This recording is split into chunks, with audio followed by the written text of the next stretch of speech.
नमस्कार मंडळी, आपण आलोय दहीपुरी या गावात आसराच्या पाय पडण्यासाठी. कारण उद्यापासून आखाड लागणार होता, तर पाय तर पडायचं होतं, त्यासाठी आलोय. तर आयुष काय म्हणतोय, रस्त्याने जर साप मिळाला तर करायचं काय? तर त्याला रामराम करायचं आणि पुढे ढकायचं.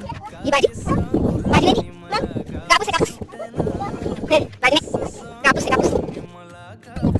अरे साडीची भाजी नाही, साडीची झाड नाही नाही, झाड त्याला साडी येते. तेव्हा काय बुजगावून ते झाडापाशी, ते झाडापाशी हे छोटा बुजगावून हे आणत बाहेर हात बुजगावण्यासाठी, दोन हात बुजगावण्यासाठी बुजगावणी.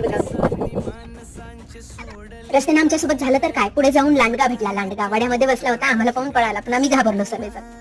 आयुष्कर चिखलातूनच पळाला. नंतर आम्ही दर्शन घेतलं आणि पुढे आलो. रस्त्याने आम्हाला केळीचे बगीचे, मोसंबीचे झाडं आणि छान म्हणजे मस्त वाटलं. शेतामधलं वातावरण वगैरे छान होतं. पावसाचं वातावरण झालेलं होतं, वार पण छान सुटलेलं होतं. मज्जा आली.